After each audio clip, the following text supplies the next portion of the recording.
এই গল্প এক আপন ভোলা বালক তারাপদর, যে কোনো সাংসারিক নিয়ম মানে না, যে আপন খেয়ালে জগৎ সংসারকে দেখতে চায়। আজ এমনই এক কাহিনী আপনাদের সামনে আমরা পরিবেশন করব। নমস্কার, আমি অয়ন। কিশোলয় ছোটবেলার সাথী ইউটিউব চ্যানেলে আপনাদের সকলকে পুনরায় স্বাগত। আজ আমরা পরিবেশন করব বিশ্বকবি রবীন্দ্রনাথ ঠাকুর রচিত কালজয়ী সৃষ্টি অতিথি। তবে এই অদ্ভুত যাত্রার জন্য তৈরি হন। কাঠালিয়ার জমিদার মতিলাল বাবু নৌকা করিয়া সপরিবারে স্বদেশে যাইতেছিলেন।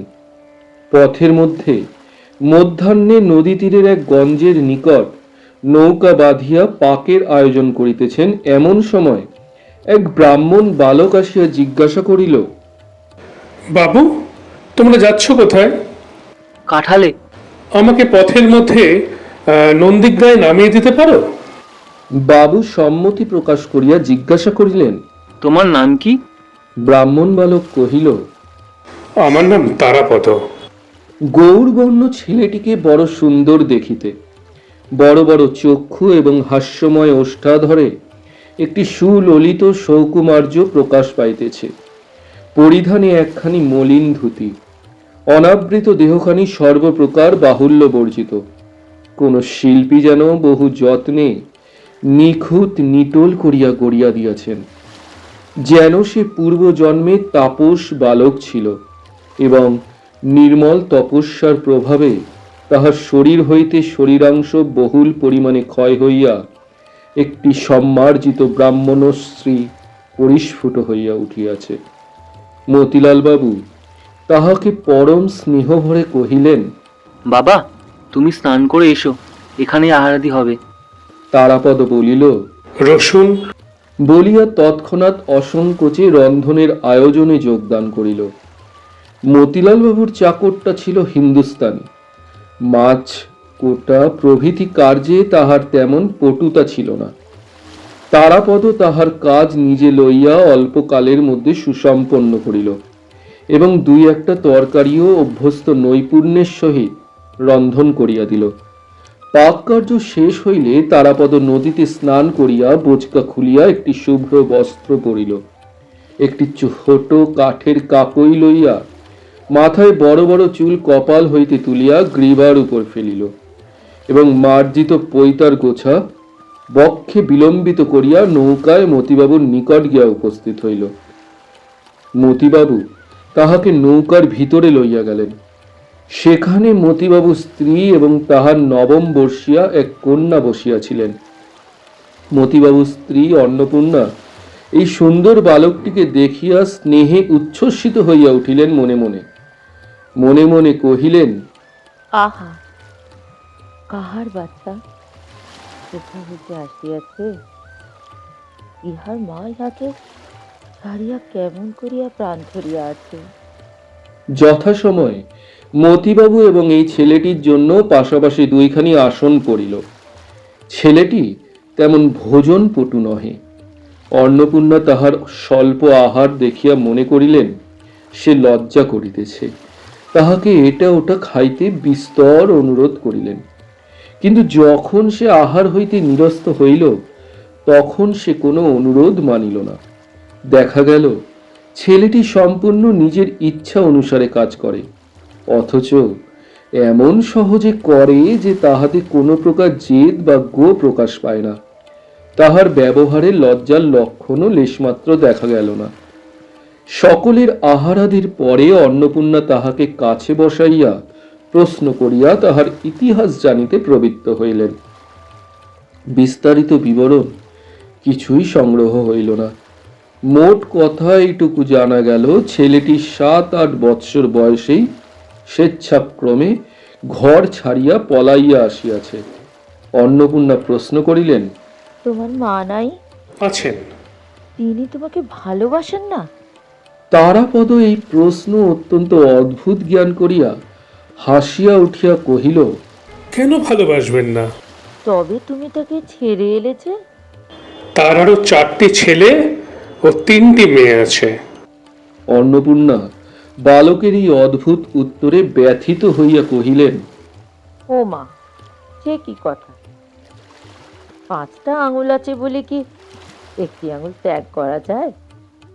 তারাপদর বয়স অল্প, তাহার ইতিহাসও সেই পরিমাণে সংক্ষিপ্ত, কিন্তু ছেলেটি সম্পূর্ণ নূতনতর।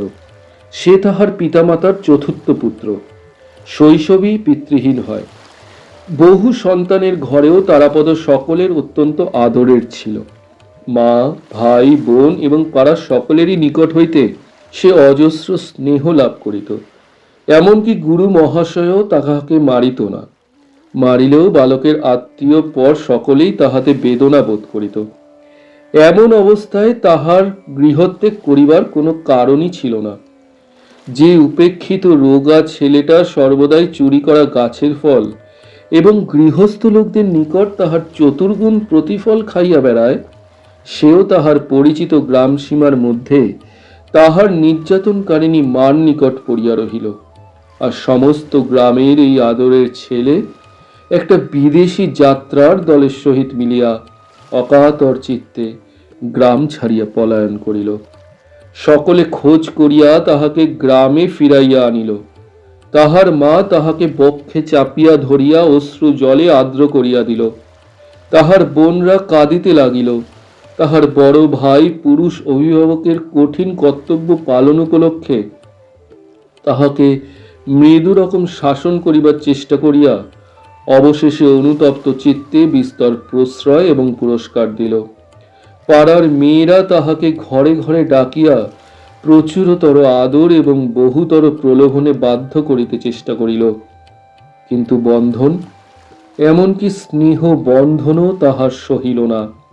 তাহার জন্ম নক্ষত্র তাহাকে গৃহহীন করিয়া দিয়াছে। সে যখনই দেখিত নদী দিয়া বিদেশি নৌকা গুণটা নিয়া চলিয়াছে, গ্রামের বৃহৎ অসত্য গাছের তলে কোনো দূরদেশ হইতে এক সন্ন্যাসী আসিয়া আশ্রয় লইয়াছে, অথবা বেদেরা নদীর তীরের পতিত মাঠে ছোট ছোট চাটাই বাঁধিয়া বাখারি ছুলিয়া চাঙারি নির্মাণ করিতে বসিয়াছে, তখন অজ্ঞাত বহিঃপৃথিবীর স্নেহহীন স্বাধীনতার জন্য তাহার চিত্ত অশান্ত হইয়া উঠিত। উপরি উপরি 2-3 বার পলায়নের পর তাহার আত্মীয় বর্গ এবং গ্রামের লোক তাহার আশা পরিত্যাগ করিল। প্রথমে সে একটা যাত্রার দলের সঙ্গ লইয়াছিল। অধিকারী যখন তাহাকে পুত্র নির্বিশেষে স্নেহ করিতে লাগিল এবং দলস্থ ছোট বড় সকলেরই যখন সে প্রিয় পাত্র হইয়া উঠিল, এমনকি যে বাড়িতে যাত্রা হইত সে বাড়ির অধ্যক্ষগণ, বিশেষত পুরো মহিলাবর্গ যখন বিশেষ রূপে তাহাকে আহ্বান করিয়া সমাদর করিতে লাগিল, তখন একদিন সে কাহাকেও কিছু না বলিয়া কোথায় নিরুদ্দেশ হইয়া গেল তাহার আর সন্ধান পাওয়া গেল না। তারাপদ হরিণ শিশুর মতো বন্ধন ভীরু, আবার হরিণেরই মতো সঙ্গীত মুগ্ধ। যাত্রার গানেই তাহাকে প্রথম ঘর হইতে বিভাগী করিয়া দেয়।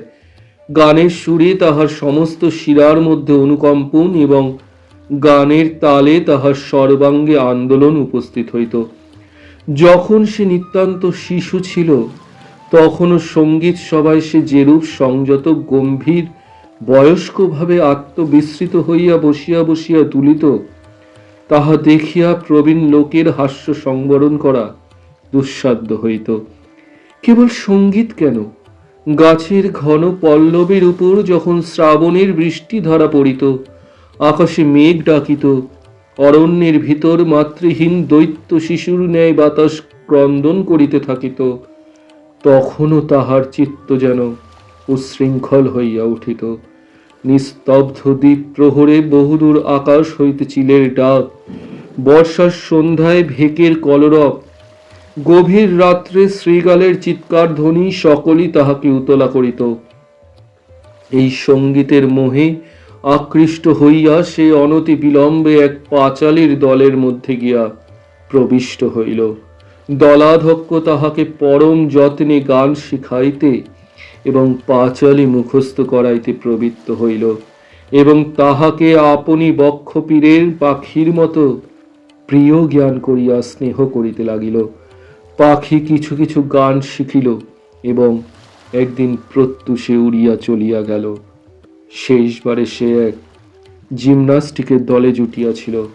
জ্যৈষ্ঠ মাসের শেষ ভাগ হইতে আষাঢ় মাসের অবসান পর্যন্ত এই অঞ্চলে স্থানে স্থানে পর্যায়ক্রমে বারোয়ারির মেলা হইয়া থাকে। তদুপলক্ষে 2-3 দল যাত্রা, পাঁচালী, কবি, নর্তকী এবং নানাবিধ দোকান নৌকা যোগে ছোট ছোট নদী উপনদী দিয়া এক মেলা অন্তে অন্য মেলায় ঘুরিয়া বেড়ায়। গত বৎসর হইতে কলিকাতার এক ক্ষুদ্র জিমনাস্টিকের দল এই পর্যটনশীল মেলার আমোদ চক্রের মধ্যে যোগ দিয়াছিল। তারাপদ প্রথমত নৌকারোহী দোকানির সহিত মিলিয়া মিশিয়া মেলায় পানের খিলি বিক্রয়ের ভার লইয়াছিল।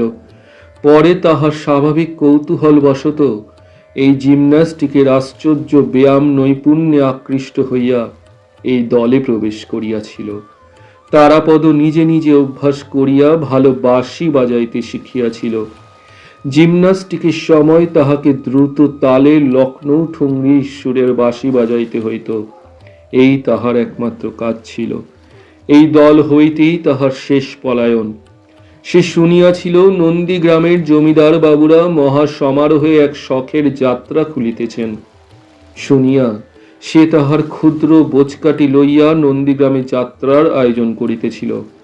এমন সময় মতিবাবুর সহিত তাহার সাক্ষাৎ হয়।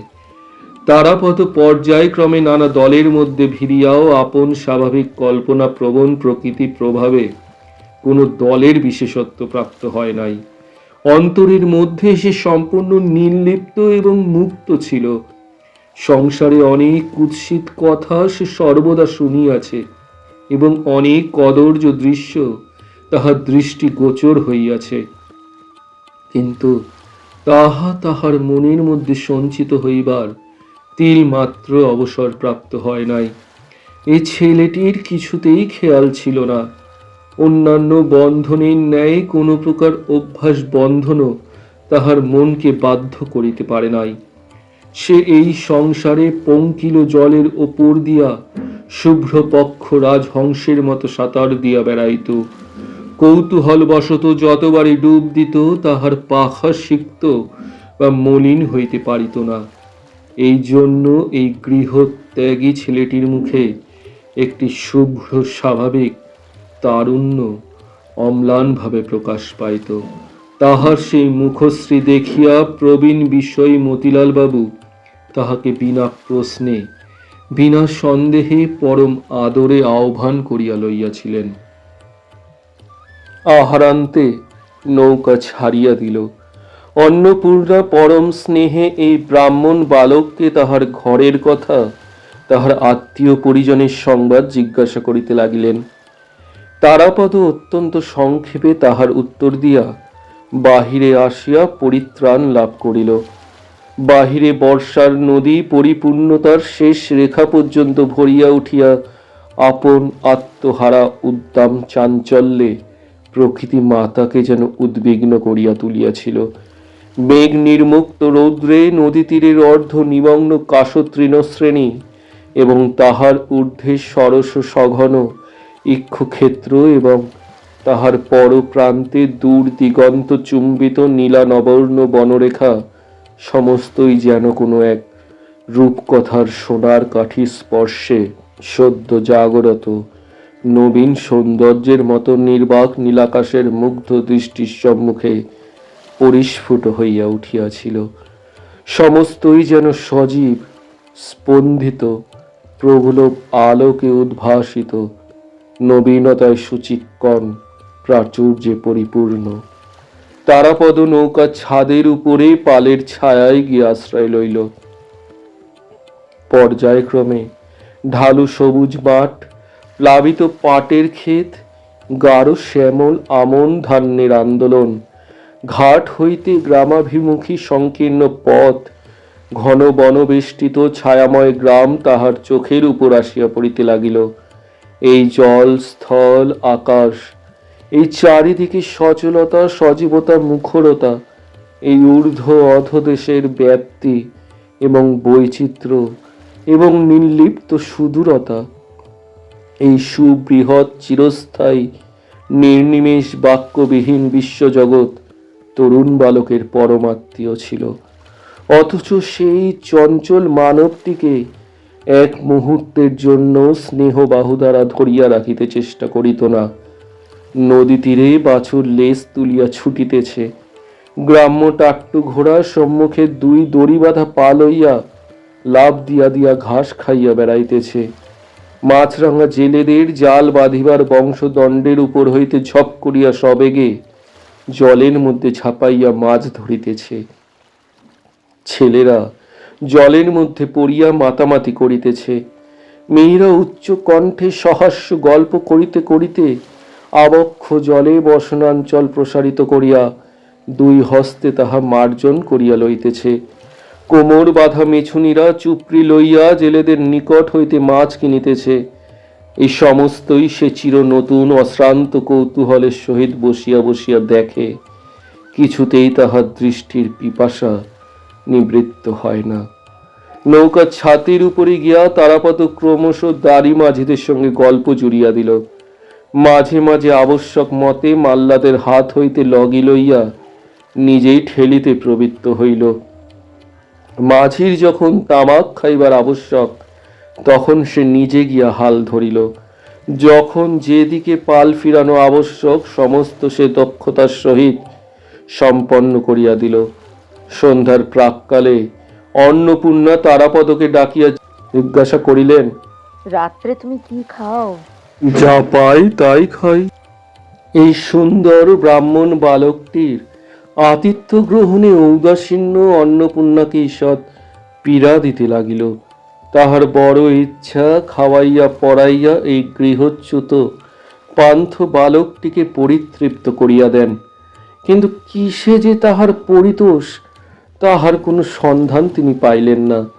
অন্নপূর্ণা চাকরদের ডাকিয়া গ্রাম হইতে দুধ, মিষ্টান্ন প্রভৃতি ক্রয় করিয়া আনিবার জন্য ধুমধাম বাঁধাইয়া দিলেন। তারাপদ যথা পরিমাণে আহার করিল, কিন্তু দুধ খাইল না। মৌন স্বভাব মতিলাল বাবুও তাহাকে দুধ খাইবার জন্য অনুরোধ করিলেন। সে সংক্ষেপে বলিল, আমার ভালো লাগে না। নদীর উপর 2-3 দিন গেল। তারাপদ রাধাবাড়া বাজার করা হইতে নৌকা চালনা পর্যন্ত সকল কাজেই স্বেচ্ছা ও তৎপরতার সহিত যোগ দিল। যে কোনো দৃশ্য তাহার চোখের সম্মুখে আসে, তাহার প্রতি তারাপদর সকৌতল দৃষ্টি ধাবিত হয়। যে কোনো কাজ তাহার হাতের কাছে আসিয়া উপস্থিত হয়, তাহাতেই সে আপনি আকৃষ্ট হইয়া পড়ে। তাহার দৃষ্টি, তাহার হস্ত, তাহার মন সর্বদাই সচল হইয়া আছে। এই জন্য সে এই নিত্য সচলা প্রকৃতির মতো সর্বদাই নিশ্চিন্ত উদাসীন, অথচ সর্বদাই ক্রিয়াসক্ত।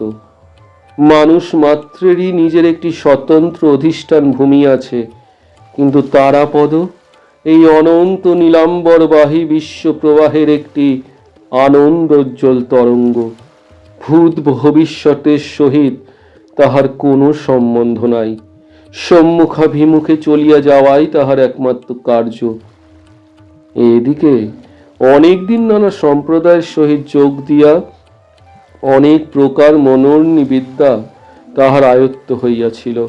কোনো প্রকার চিন্তার দ্বারা আচ্ছন্ন না থাকাতে তাহার নির্মল স্মৃতিপটে সকল জিনিস আশ্চর্য সহজে মুদ্রিত হইয়া যাইত। পাঁচালী, কথকতা, কীর্তন গান, যাত্রাভিনয়ের সুদীর্ঘ খণ্ড সকল তাহার কণ্ঠাগ্রে ছিল। মতিলালবাবু চিরপ্রথামত একদিন সন্ধ্যাবেলায় তাহার স্ত্রী কন্যাকে রামায়ণ পড়িয়া শুনাইতেছিলেন। কুশলবের কথার সূচনা হইতেছে। এমন সময় তারাপদ উৎসাহ সংবরণ করিতে না পারিয়া নৌকার ছাদের উপর হইতে নামিয়া আসিয়া কহিল, বই রাখুন, আমি কুশলবের গান করি, আপনারা শুনে যান। এই বলিয়া সে কুশলবের পাঁচালী আরম্ভ করিয়া দিল। বাঁশির মতো সুমিষ্ট পরিপূর্ণ স্বরে দাশুরায়ের অনুপ্রাস ক্ষিপ্র বেগে বর্ষণ করিয়া চলিল। দাড়ি মাঝি সকলেই দ্বারের কাছে আসিয়া ঝুঁকিয়া পড়িল। হাস্য, করুণা এবং সঙ্গীতে সেই নদী তীরের সন্ধ্যাকাশে এক অপূর্ব রসস্রোত প্রবাহিত হইতে লাগিল। দুই নিস্তব্ধ তটভূমি কৌতূহলী হইয়া উঠিল। পাশ দিয়া যে সকল নৌকা চলিতেছিল তাহাদের আরোহীগণ ক্ষণকালের জন্য উৎকণ্ঠিত হইয়া সেই দিকে কান দিয়া রহিল।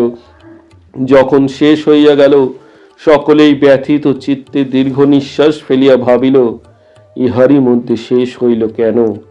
সজল নয়না অন্নপূর্ণার ইচ্ছা করিতে লাগিল ছেলেটিকে কোলে বসাইয়া বক্ষে চাপিয়া তাহার মস্তক আঘ্রাণ করেন।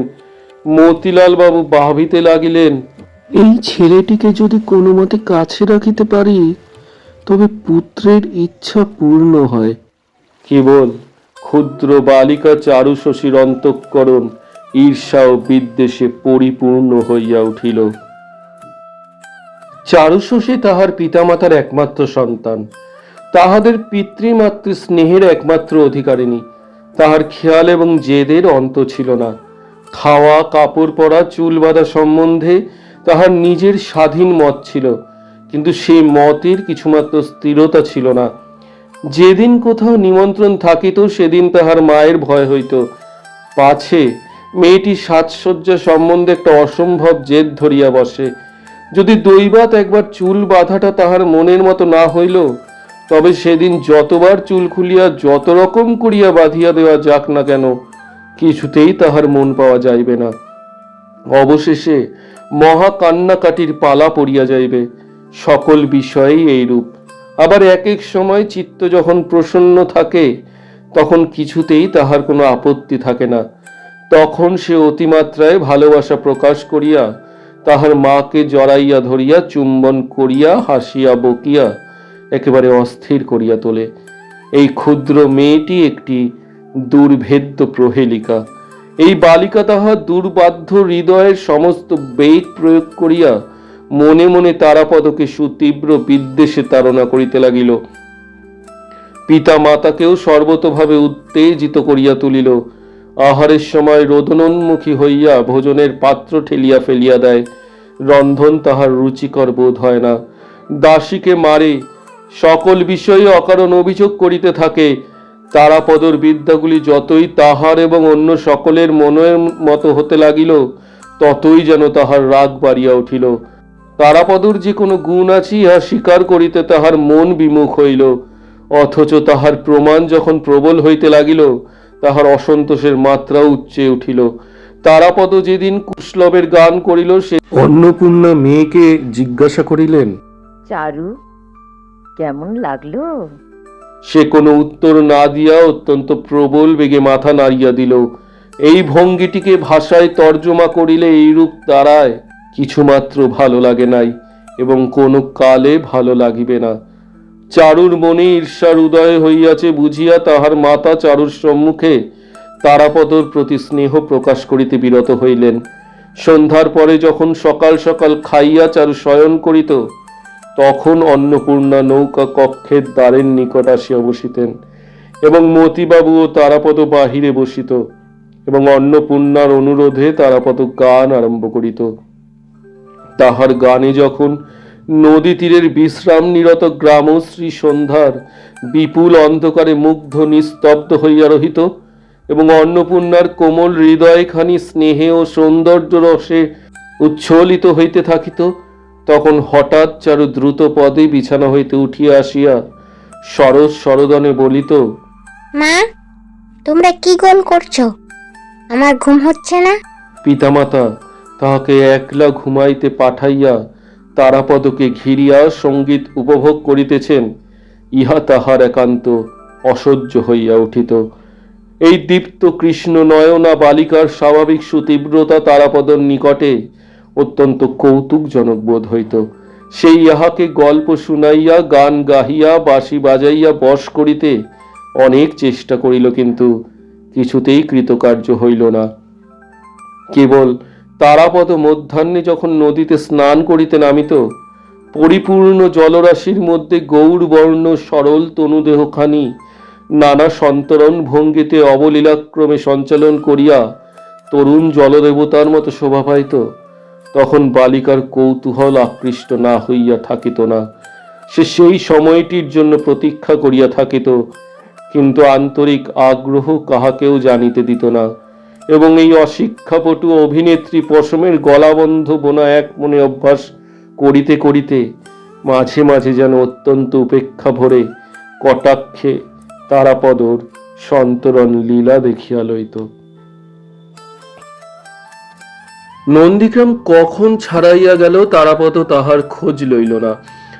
অত্যন্ত মৃদুমন্দ গতিতে বৃহৎ নৌকাখানা কখনো পাল তুলিয়া কখনো গুণ টানিয়া নানা নদীর শাখা প্রশাখার ভিতর দিয়া চলিতে লাগিল। নৌকারোহীদের দিনগুলিও এই সকল নদী উপনদীর মতো শান্তিময় সৌন্দর্যময় বৈচিত্র্যের মধ্য দিয়া সহজ সৌম্য গমনে মৃদুমিষ্ট কলস্বরে প্রবাহিত হইতে লাগিল। কাহারও কোনরূপ তাড়া ছিল না। মধ্যাহ্নে স্নানাহারে অনেকক্ষণ বিলম্ব হইত। এদিকে সন্ধ্যা হইতে না হইতেই একটা বড় দেখিয়া গ্রামের ধারে ঘাটের কাছে ঝিল্লি মন্দ্রিত খদত খচিত বনের পার্শ্বে নৌকা বাঁধিত। এমনি করিয়া দিন 10 নৌকা কাঠালিয়ায় পৌঁছিল। জমিদারের আগমনে বাড়ি হইতে পালকি এবং টাট্টু ঘোড়ার সমাগম হইল, এবং বাঁশের লাঠি হস্তে পাইক বড় কন্দাজের দল ঘন ঘন বন্দুকের ফাঁকা আওয়াজে গ্রামের উৎকণ্ঠিত কাক সমাজকে যৎপরনাস্তি মুখর করিয়া তুলিল। এই সমস্ত সমারোহে কাল বিলম্ব হইতেছি, ইতিমধ্যে তারাপদ নৌকা হইতে দ্রুত নামিয়া একবার সমস্ত গ্রাম পর্যটন করিয়া লইল। কাহাকেও দাদা, কাহাকেও খুড়া, কাহাকেও দিদি, কাহাকেও মাসি বলিয়া 2-3 ঘণ্টার মধ্যে সমস্ত গ্রামের সহিত সৌহার্দ্য বন্ধন স্থাপিত করিয়া লইল। কোথাও তাহার প্রকৃত কোনো বন্ধন ছিল না বলিয়াই এই বালক আশ্চর্য সত্বর ও সহজে সকলেরই সহিত পরিচয় করিয়া লইতে পারিত। তারাপদ দেখিতে দেখিতে অল্প দিনের মধ্যেই গ্রামের সমস্ত হৃদয় অধিকার করিয়া লইল। এত সহজে হৃদয় হরণ করিবার কারণ এই তারাপদ সকলেরই সঙ্গে তাহাদের নিজের মতো হইয়া স্বভাবতই যোগ দিতে পারিত।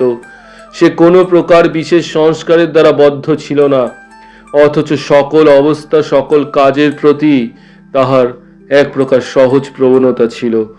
বালকের কাছে সে সম্পূর্ণ স্বাভাবিক বালক, অথচ তাহাদের হইতে শ্রেষ্ঠ ও স্বতন্ত্র। বৃদ্ধের কাছে সে বালক নহে, অথচ জ্যাঠাও নহে। রাখালের সঙ্গে সে রাখাল, অথচ ব্রাহ্মণ। সকলের সকল কাজেই সে চিরকালের সহযোগের ন্যায় অভ্যস্তভাবে হস্তক্ষেপ করে। ময়রার দোকানে গল্প করিতে করিতে ময়রা বলে, দাদা ঠাকুর, একটু বসো তো ভাই, আমি আসছি। তারাপদ অম্লান বদনে দোকানে বসিয়া একখানা শাল পাতা লইয়া সন্দেশের মাছি তাড়াইতে প্রবৃত্ত হয়। ভিয়ান করিতেও সে মজবুত। তাঁতের রহস্যও তার কিছু কিছু জানা আছে। কুমারের চক্র চালনাও তাহার সম্পূর্ণ অজ্ঞাত নহে। তারাপদ সমস্ত গ্রামটি আয়ত্ত করিয়া লইল। কেবল গ্রামবাসিনী একটি বালিকার ঈর্ষা সে এখনো পারিল না। এই বালিকাটি তারাপদর সুদূরে নির্বাসন তীব্রভাবে কামনা করিতেছে জানিয়াই বোধ করি তারাপদ এই গ্রামে এতদিন আবদ্ধ হইয়া রহিল। কিন্তু বালিকাবস্থাতেও নারীদের অন্তর রহস্য ভেদ করা সুকঠিন। চারুশশী তাহার প্রমাণ দিল। বামুন ঠাকুরনের মেয়ে সোনামণি 5 বছর বয়সে বিধবা হয়। সেই চারুর সমবয়সী সখী। তাহার শরীর অসুস্থ থাকাতে গৃহ প্রত্যাগত সখীর সহিত সে কিছুদিন সাক্ষাৎ করি পারে নাই। সুস্থ হইয়া যেদিন দেখা করতে আসিল সেদিন প্রায় বিনা কারণেই 2 সখীর মধ্যে একটু মনোবিচ্ছেদ ঘটিবার উপক্রম হইল। চারু অত্যন্ত ফাদিয়া গল্প আরম্ভ করিয়াছিল। সে ভাবিয়াছিল তারাপদ নামক তাহাদের নবার্জিত পরমতর আহরণ কাহিনী সবিস্তারে বর্ণনা করিয়া সে তাহার সখীর কৌতূহল এবং বিস্ময় সপ্তমে চড়াইয়া দিবে। কিন্তু যখন সে শুনিল তারাপদ সোনামণির নিকট কিছুমাত্র অপরিচিত নহে, বামুন ঠাকুরনকে সে মাসি বলে এবং সোনামণি তাহাকে দাদা বলিয়া ডাকে, যখন শুনিল তারাপদ কেবল যে বাঁশিতে কীর্তনের সুর বাজাইয়া মাতা ও কন্যার মন হরণ করিয়াছে তাহা নহে, সোনামণির অনুরোধে তাহাকে সহস্তে একটি বাঁশের বাঁশি বানাইয়া দিয়াছে, তাহাকে কতদিন উচ্চ শাখা হইতে ফল ও কণ্টক শাখা হইতে ফুল পারিয়া দিয়াছে, তখন চারুর অন্তঃকরণে যেন তপ্ত শেল বিধিতে লাগিল। চারু জানিত তারাপদ বিশেষ রূপে তাহাদেরই তারাপদ, অত্যন্ত গোপনে সংরক্ষণীয়। ইতর সাধারণে তাহার একটু আধটু আভাস মাত্র পাইবে, অথচ কোনো মতে নাগাল পাইবে না। দূর হইতে তাহার রূপে গুণে মুগ্ধ হইবে এবং চারু শশীতে ধন্যবাদ দিতে থাকিবে। এই আশ্চর্য দুর্লভ দৈবলব্ধ ব্রাহ্মণ বালকটি সোনামণির কাছে যেন সহজগম্য হইল। আমরা যদি এত যত্ন করিয়া না আনিতাম, এত যত্ন করিয়া না রাখিতাম, তাহা হইলে সোনামণিরা তাহার দর্শন পাইত কোথা হইতে? সোনামণির দাদা শুনিয়া সর্বশরীর জ্বলিয়া যায়। যে তারাপদকে চারু মনে মনে বিদ্বেষরে জর্জর করিতে চেষ্টা করিয়াছে, তাহারই একাধিকার লইয়া এমন প্রবল উদ্বেগ কেন? বুঝিবে কাহার সাধ্য। সেই দিনই অপর একটা তুচ্ছ সূত্রে সোনামণির সহিত চারুর মর্মান্তিক আড়ি হইয়া গেল, এবং সে তারাপদর ঘরে গিয়া তাহার শখের বাঁশিটি বাহির করিয়া তাহার উপর লাফাইয়া মারাইয়া সেটাকে নির্দয়ভাবে ভাঙিতে লাগিল। চারু যখন প্রচণ্ড আবেগে এই বংশতি ধ্বংস কার্যে নিযুক্ত আছে, এমন সময় তারাপদ আসিয়া ঘরে প্রবেশ করিল। সে বালিকার এই প্রলয় মূর্তি দেখিয়া আশ্চর্য হইয়া গেল, কহিল, চারু, আমার বাঁশিটা ভাঙছ কেন? চারু রক্ত নেত্রে রক্তিম মুখে বলিল, বেশ করছি, খুব করছি। বলিয়া আরো বার দুই চার বিদীর্ণ বাঁশির উপর অনাবশ্যক পদাঘাত করিয়া উচ্ছ্বসিত কণ্ঠে কাঁদিয়া ঘর হইতে বাহির হইয়া গেল।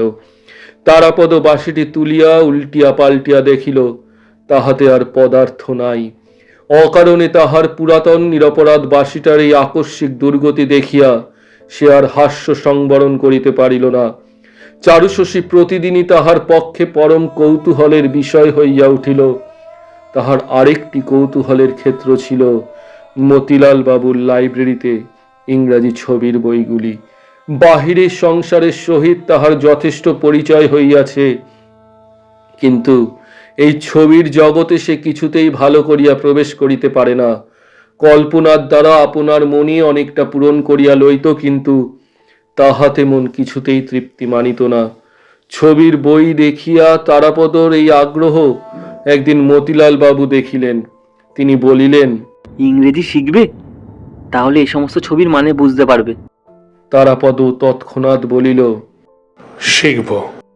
মতিবাবু খুব খুশি হইয়া গ্রামের এন্ট্রান্স স্কুলের হেডমাস্টার রামরতন বাবুকে প্রতিদিন সন্ধ্যাবেলায় এই বালকের ইংরাজি অধ্যাপনা কার্যে নিযুক্ত করিয়া দিলেন। তারাপদ তাহার প্রখর স্মরণ শক্তি এবং অখণ্ড মনোযোগ লইয়া ইংরেজি শিক্ষায় প্রবৃত্ত হইল। সে যেন এক নূতন দুর্গম রাজ্যের মধ্যে ভ্রমণে বাহির হইল। পুরাতন সংসারের সহিত কোনো সম্পর্ক রাখিল না। পাড়ার লোকেরা আর তাহাকে দেখিতে পাইল না। যখন সে সন্ধ্যার পূর্বে নির্জন নদী তীরে দ্রুতবেগে পদচারণ করিতে করিতে পরামুখস্থ করিত, তখন তাহার উপাসক বালক সম্প্রদায় দূর হইতে ক্ষুণ্ণ চিত্তে সসম্ভ্রমে তাহাকে নিরীক্ষণ করিত। তাহার পাঠে ব্যাঘাত করিতে সাহস করিত না। চারুও আজকাল তাহাকে বড় একটা দেখিতে পাইত না। পূর্বে তারাপদ অন্তঃপুরে গিয়া অন্নপূর্ণা স্নেহ দৃষ্টির সম্মুখে বসিয়া আহার করিত, কিন্তু তদুপলক্ষে প্রায় মাঝে মাঝে কিছু বিলম্ব হইয়া যাইত বলিয়া সে মতিবাবুকে অনুরোধ করিয়া বাহিরে আহারের বন্দোবস্ত করিয়া লইল। ইহাতে অন্নপূর্ণা ব্যথিত হইয়া আপত্তি প্রকাশ করিয়াছিলেন, কিন্তু মতিবাবু বালকের অধ্যয়নের উৎসাহে অত্যন্ত সন্তুষ্ট হইয়া এই নূতন ব্যবস্থার অনুমোদন করিলেন। এমন সময় চারুও হঠাৎ জিদ ধরিয়া বসিল। আমিও ইংরেজি শিখিব। তাহার পিতামাতা তাহাদের খামখেয়ালি কন্যার এই প্রস্তাবটিকে প্রথমে পরিহাসের বিষয় জ্ঞান করিয়া স্নেহ মিশ্রিত হাস্য করিলেন, কিন্তু কন্যাটি এই প্রস্তাবের পরিহাস্য অংশটুকুকে প্রচুর অশ্রু জলধারায় অতি শীঘ্রই নিঃশেষে ধৌত করিয়া ফেলিয়াছিল। অবশেষে এই স্নেহ দুর্বল নিরুপায় অভিভাবকদ্বয় বালিকার প্রস্তাব গম্ভীরভাবে গ্রাহ্য করিলেন। চারু মাস্টারের নিকট তারাপদর সহিত একত্র অধ্যয়নে নিযুক্ত হইল, কিন্তু পড়াশোনা করা এই অস্থির চিত্ত বালিকার স্বভাব সঙ্গত ছিল না। সে নিজে কিছু শিখিল না, কেবল তারাপদর অধ্যয়নে ব্যাঘাত করিতে লাগিল। সে পিছাইয়া পড়ে, পড়া মুখস্থ করে না, কিন্তু তবু কিছুতেই তারাপদর পশ্চাৎবর্তী হইয়া থাকিতে চাহে না। তারাপদ তাহাকে অতিক্রম করিয়া নূতন পড়া লইতে গেলে সে মহা রাগারাগি করিত, এমনকি কান্নাকাটি করিতে ছাড়িত না। তারাপদ পুরাতন বই শেষ করিয়া নতুন বই কিনিলে তাহাকেও সেই নতুন বই কিনিয়া দিতে হইত। তারাপদ অবসরের সময় নিজের ঘরে বসিয়া লিখিত এবং পড়া মুখস্থ করিত। ইহা সেই ঈর্ষা পরায়ণা কন্যাটির সহ্য হইত না। সে গোপনে তাহার লেখা খাতায় কালি ঢালিয়া আসিত, কলম চুরি করিয়া রাখিত, এমনকি বইয়ের যেখানে অভ্যাস করিবার সেই অংশটি ছিঁড়িয়া আসিত। তারাপদ এই বালিকার অনেক দৌরাত্ম্য সকৌতুকে সহ্য করিত। অসহ্য হইলে মারিত, কিন্তু কিছুতেই শাসন করিতে পারিত না। দৈবাৎ একটা উপায় বাহির হইল। একদিন বড় বিরক্ত হইয়া নিরুপায় তারাপদ তাহার মসি বিলুপ্ত লেখা খাতা ছিন্ন করিয়া ফেলিয়া গম্ভীর বিষণ্ণ মুখে বসিয়াছিল।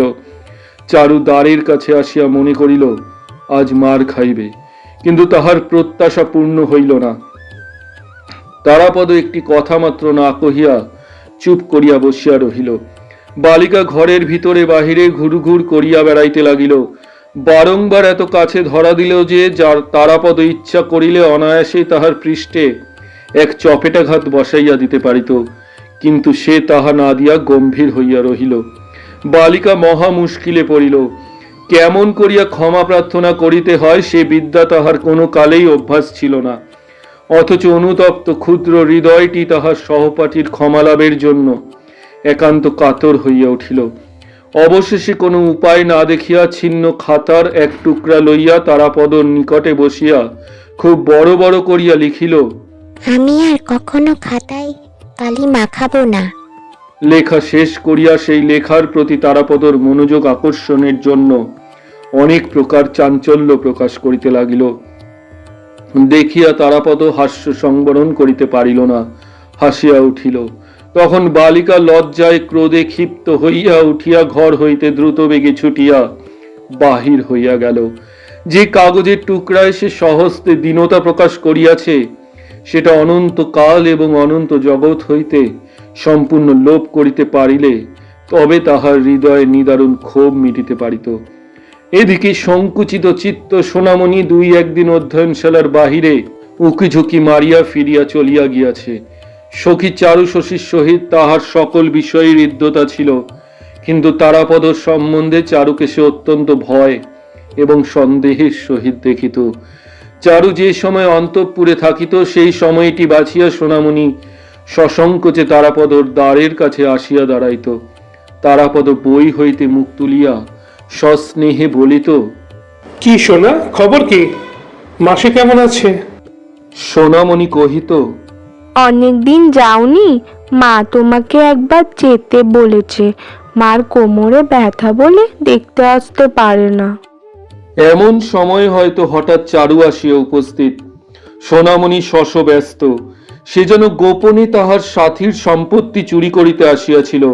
চারু কণ্ঠস্বর সপ্তমে চড়াইয়া চোখ মুখ ঘুরাইয়া বলিত, এই শোনা, তুই পড়ার সময় গোল করতে এসেছিস?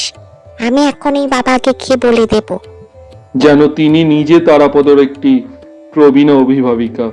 তাহার পড়াশোনায় লেশ মাত্র ব্যাঘাত না ঘটে, রাত্রিদিন ইহার প্রতি তাহার একমাত্র দৃষ্টি।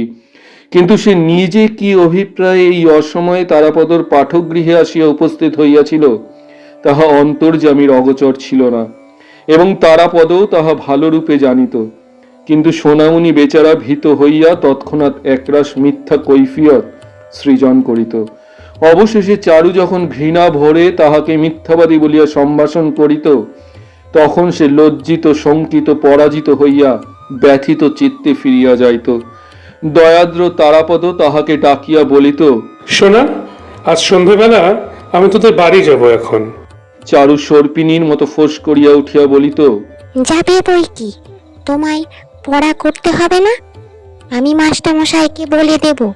চারুর এই শাসনে ভীত না হইয়া তারাপদ দুই একদিন সন্ধ্যার পর বামুন ঠাকুরনের বাড়ি গিয়াছিল। তৃতীয় বা চতুর্থবারে চারু ফাঁকা শাসন না করিয়া আস্তে আস্তে এক সময় বাহির হইতে তারাপদর ঘরের দুয়ারে শিকল আটিয়া দিয়া মার মশলার বাক্সের চাবি তালা আনিয়া তালা লাগাইয়া দিল। সমস্ত সন্ধ্যাবেলা তারাপদকে এইরূপ বন্দি অবস্থায় রাখিয়া আহারের সময় দ্বার খুলিয়া দিল। তারাপদ রাগ করিয়া কথা কহিল না এবং না খাইয়া চলিয়া যাইবার উপক্রম করিল। তখন অনুত্তপ্ত ব্যাকুল বালিকা করজোরে সানুনয়ে বারংবার বলিতে লাগিল, তোমার দুটি পায়ে পড়ি, আর আমি এমন করব না। তোমার দুটি পায়ে পড়ি, তুমি খেয়ে যাও। তাহাতেও যখন তারাপদ বশ মানিল না, তখন সে অধীর হইয়া কাঁদিতে লাগিল। তারাপদ সংকটে পড়িয়া ফিরিয়া আসিয়া খাইতে বসিল। চারু কতবার একান্ত মনে প্রতিজ্ঞা করিয়াছে যে সে তারাপদর সহিত সদ্ব্যবহার করিবে, আর কখনো তাহাকে মুহূর্তের জন্য বিরক্ত করিবে না। কিন্তু সোনামণি প্রভৃতি আর 5 জন মাঝে আসিয়া পড়াতে কখন তাহার কিরূপ মেজাজ হইয়া যায়, কিছুতেই আত্মসংবরণ করিতে পারে না। কিছুদিন যখন উপরি উপরি সে ভালো মানুষই করিতে থাকে, তখনই একটা উৎকট আসন্ন বিপ্লবের জন্য তারাপদ সতর্কভাবে প্রস্তুত হইতে থাকে। আক্রমণটা হঠাৎ কি উপলক্ষে কোন দিক হইতে আসে কিছুই বলা যায় না। তাহার পরে প্রচণ্ড ঝড়, ঝড়ের পরে প্রচুর অশ্রুবারি বর্ষণ, তাহার পরে প্রসন্ন স্নিগ্ধ শান্তি। এমন করিয়া প্রায় 2 বৎসর কাটিল। এত সুদীর্ঘ কালের জন্য তারাপদ কখনো কাহারও নিকট ধরা দেয় নাই। বোধ করি পড়াশোনার মধ্যে তাহার মন এক অপূর্ব আকর্ষণে বদ্ধ হইয়াছিল। বোধ করি বয়োবৃদ্ধি সহকারে তাহার প্রকৃতির পরিবর্তন আরম্ভ হইয়াছিল এবং স্থায়ী হইয়া বসিয়া সংসারের সুখ স্বচ্ছন্দতা ভোগ করিবার দিকে তাহার মন পড়িয়াছিল। বোধ করি তাহার সহপাঠিকা বালিকার নিয়ত দৌরাত্ম্য চঞ্চল সৌন্দর্য অলক্ষিতভাবে তাহার হৃদয়ের উপর বন্ধন বিস্তার করিতেছিল। এদিকে চারুর বয়স 11 উত্তীর্ণ হইয়া যায়। মতিবাবু সন্ধান করিয়া তাহার মেয়ের বিবাহের জন্য 2-3টি ভালো ভালো সম্বন্ধ আনাইলেন। কন্যার বিবাহ বয়স উপস্থিত হইয়াছে জানিয়া মতিবাবু তাহার ইংরেজি পড়া এবং বাহিরে যাওয়া নিষেধ করিয়া দিলেন। এই আকস্মিক অবরোধে চারু ঘরের মধ্যে ভারী একটা আন্দোলন উপস্থিত করিল। তখন একদিন অন্নপূর্ণা মতিবাবুকে ডাকিয়া কহিলেন, পাত্রের জন্য তুমি অত খোঁজ করে বেড়াচ্ছ কেন?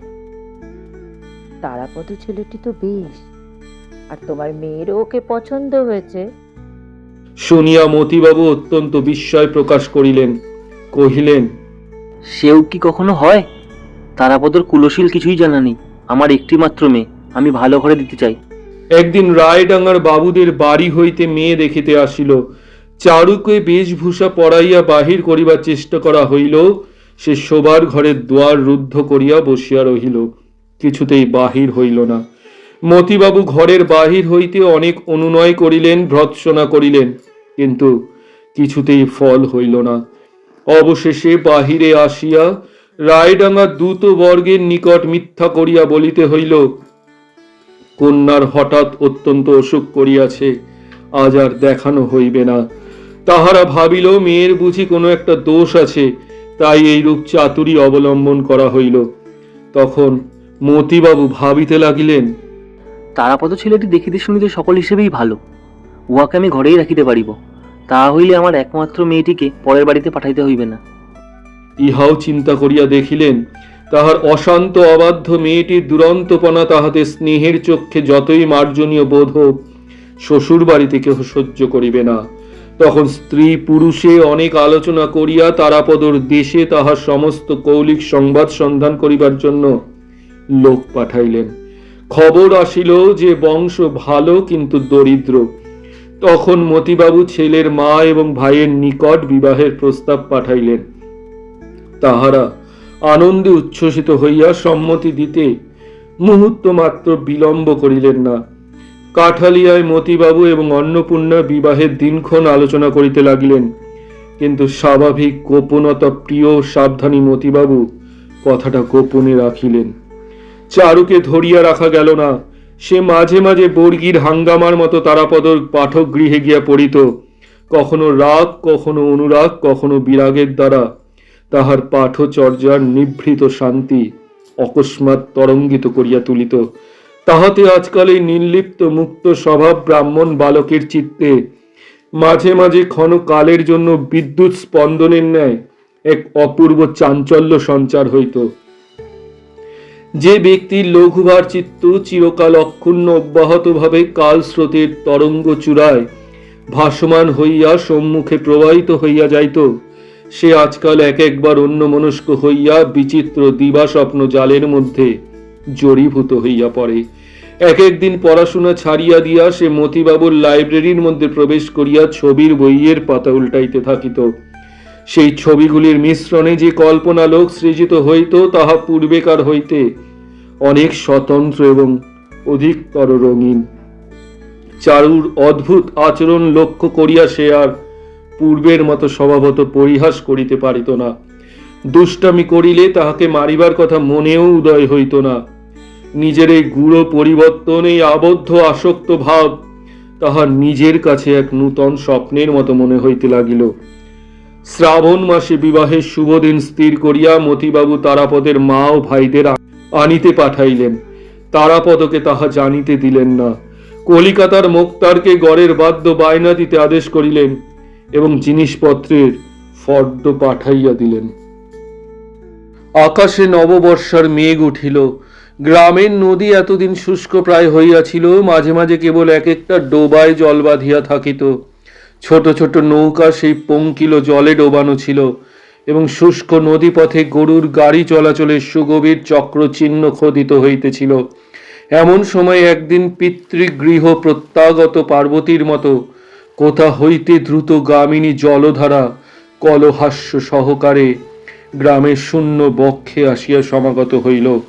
উলঙ্গ বালক বালিকারা তীরে আসিয়া উচ্চৈস্বরে নৃত্য করিতে লাগিল।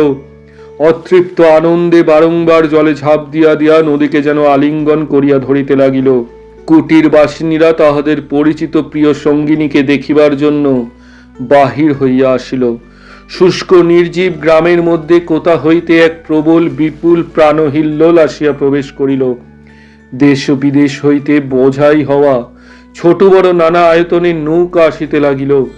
বাজারের ঘাট সন্ধ্যাবেলায় বিদেশি মাঝির সঙ্গীতে ধ্বনিত হইয়া উঠিল। দুই তীরের গ্রামগুলি সম্বৎসর আপনার নিভৃত কোণে আপনার ক্ষুদ্র ঘরকন্ন লইয়া একাকিনী দিন যাপন করিতে থাকে। বর্ষার সময় বাহিরের বৃহৎ পৃথিবী বিচিত্র পণ্যপোহার লইয়া গৈরিক বর্ণ জলরথে চড়িয়া এই গ্রাম কন্যকাগুলির তত্ত্ব লইতে আসে। তখন জগতের সঙ্গে আত্মীয়তা গর্বে কিছুদিনের জন্য তাহাদের ক্ষুদ্রতা ঘুচিয়া যায়। সমস্তই সচল সজাগ সজীব হইয়া ওঠে এবং মৌন নিস্তব্ধ দেশের মধ্যে সুদূর রাজ্যের কলালাভ ধ্বনি আসিয়া চারিদিকের আকাশকে আন্দোলিত করিয়া তুলে। এই সময় কুড়ুল কাটায় নাগবাবুদের এলাকায় বিখ্যাত রথযাত্রার মেলা হইবে।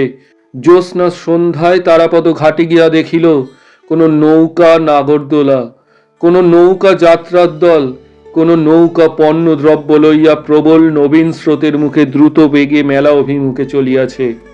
কলিকাতার কনসার্টের দল বিপুল শব্দে দ্রুত তালের বাজনা জুড়িয়া দিয়েছে। যাত্রার দল বেহালার সঙ্গে গান গাহিতেছে এবং সমের কাছে হা হা হা শব্দে চিৎকার উঠিতেছে। পশ্চিম দেশি নৌকার দাড়ি মাল্লাগুলো কেবলমাত্র মাদল এবং করতাল লইয়া উন্মত্ত উৎসাহে বিনা সঙ্গীতে খচমচ শব্দে আকাশ বিদীর্ণ করিতেছে। উদ্দীপনার সীমা নাই। দেখিতে দেখিতে পূর্ব দিগন্ত হইতে ঘন মেঘরাশি প্রকাণ্ড কালো পাল তুলিয়া দিয়া আকাশের মাঝখানে উঠিয়া পড়িল। চাঁদ আচ্ছন্ন হইল। পূর্বে বাতাস বেগে বহিতে লাগিল, মেঘের পশ্চাতে মেঘ ছুটিয়া চলিল। নদীর জল খল খল হাস্যে স্ফীত হইয়া উঠিতে লাগিল। নদী তীরবর্তী আন্দোলিত বনশ্রেণীর মধ্যে অন্ধকার পুঞ্জীভূত হইয়া উঠিল। ভেগ ডাকিতে আরম্ভ করিল। ঝিল্লি ধ্বনি যেন করাত দিয়া অন্ধকারকে চিরিতে লাগিল। সম্মুখে আজ যেন সমস্ত জগতের রথযাত্রা চাকা ঘুরিতেছে, ধ্বজা উড়িতেছে, পৃথিবী কাঁপিতেছে, মেঘ উড়িয়াছে, বাতাস ছুটিয়াছে, নদী বহিয়াছে, নৌকা চলিয়াছে, গান উঠিয়াছে। দেখিতে দেখিতে গুরু গুরু শব্দে মেঘ ডাকিয়া উঠিল। বিদ্যুৎ আকাশকে কাটিয়া কাটিয়া ঝলসিয়া উঠিল।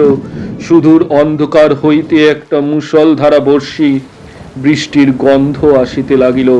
কেবল নদীর এক তীরে এক পার্শ্বে কাঠালিয়া গ্রাম, আপন কুটির দ্বার বন্ধ করিয়া দীপ নিভাইয়া দিয়া নিঃশব্দে ঘুমাইতে লাগিল। পরদিন তারাপদর মাতা ও ভ্রাতাগণ কাঠালিয়ায় আসিয়া অবতরণ করিলেন। পরদিন কলিকাতা হইতে বিবিধ সামগ্রীপূর্ণ তিনখানা বড় নৌকা আসিয়া কাঠালিয়ার জমিদারি কাছারির ঘাটে লাগিল এবং পরদিন অতি প্রাতে সোনামণি কাগজে কিঞ্চিত আমসত্ত্ব এবং পাতার ঠোঙায় কিঞ্চিত আচার লইয়া ভয়ে ভয়ে তারাপদর পাঠক গৃহদ্বারে আসিয়া নিঃশব্দে দাঁড়াইল। কিন্তু পরদিন তারাপদকে দেখা গেল না। স্নেহ প্রেম বন্ধুত্বের ষড়যন্ত্র বন্ধন তাহাকে চারিদিক হইতে সম্পূর্ণরূপে ঘিরিবার পূর্বেই সমস্ত গ্রামের হৃদয়খানি চুরি করিয়া একদা বর্ষার মেঘান্ধকার রাত্রে এই ব্রাহ্মণ বালক আসক্তিবিহীন উদাসীন জননী বিশ্ব পৃথিবীর নিকট চলিয়া গিয়াছে। শুনছিলেন এক অদ্ভুত যাত্রার কাহিনী, বিশ্বকবি রবীন্দ্রনাথ ঠাকুর রচিত অতিথি। এই গল্পে যারা অভিনয় করেছেন তাদের নামগুলো একবার জেনে নিই। ব্রাহ্মণ বালক বা তারাপদর ভূমিকায় রাজাদিত্য, মতিবাবুর ভূমিকায় দীপঙ্কর, অন্নপূর্ণা বা মতিবাবু স্ত্রীর ভূমিকায় মহুয়া, চারুশশীর ভূমিকায় মৌসুমী, সোনামণির ভূমিকায় সঙ্গীতা, কথক এবং ময়রার ভূমিকায় আমি অয়ন। সাথে থাকবেন, আরও অনেক রহস্য, কৌতুক, ভৌতিক, অলৌকিক অরিজিনালস গল্প নিয়ে আমরা আপনাদের সামনে পুনরায় হাজির হব। আজকের মতো বিদায়।